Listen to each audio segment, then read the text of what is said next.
An Arctic blast is set to bring snow and ice to parts of the UK this weekend, with warnings that it could lead to major travel disruption. The Met Office has issued yellow weather warnings for the weekend and into next week. They say roads and railways will be impacted by the icy conditions. Joining me now, TalkTV weather presenter Joe Wheeler. Hi, Joe. Good to have you on. Oh, my gosh. We thought it was cold. It's going to get even colder. Yes, indeed. This is Arctic maritime air, which is two things. First of all, it's cold, and also it has a bit of moisture in it. So, of course, we've seen some cold weather recently, and that's down to high pressure across the country, and we're bringing in cold air. But there's been very little falling through it. There's nothing coming from the skies, so not particularly wintry. This is going to be very different. Now our high pressure system is moving away towards the northwest, towards Greenland, and this is just going to open the floodgates for this Arctic maritime air coming down from the north, and with it, plentiful showers. Now, of course, these showers will mostly fall around coastal areas. It depends exactly where things are as to how far they come inland, because obviously some will, but whether they come in more in the east or more in the west, very hard to say at this stage. And then, of course, the big worry is that an actual weather system runs into this, because with all that cold air sitting across the country, anything that runs into it is going to fall as sleet or snow. And so really we're just kind of sitting there waiting for one of those.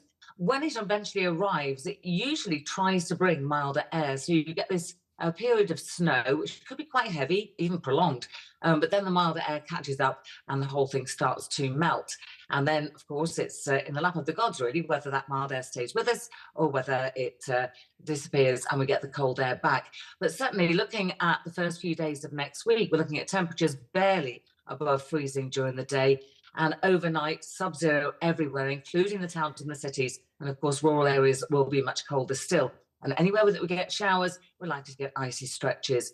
Obviously, in some places, we'll get a build-up of snow as well. But it's the midweek time that we're really concerned that something is going to come along, try to push across the country, and as it does so, give some more significant snowfall, which at the moment, and we're still quite a long way off, but at the moment looks like it could be in the south. And tell me how normal or how unusual this is for this time of year. I'm always asking you that because I always want to know, how worried should we be, and how remarkable is this, or is this pretty much what happens at this time every year? At some point in winter, we get some wintry weather. We get some sleet or snow. We're actually more likely to get snow at Easter than we are, say, at Christmas time. But anywhere between those times, it can happen quite easily. As soon as we get that sort of northerly flow coming, it's going to bring the cold air.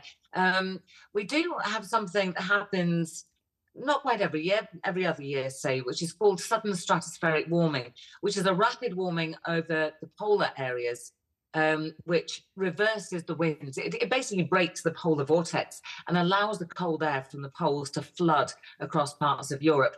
Now, there have been signals for one of these happening around the middle of January, obviously keeping a watch on that, because if that were to happen, then it could give us a more prolonged period of cold weather. Oh my gosh, I'm going to have to stop you there before we get even more worried than we were before. Joe, thank you very much indeed.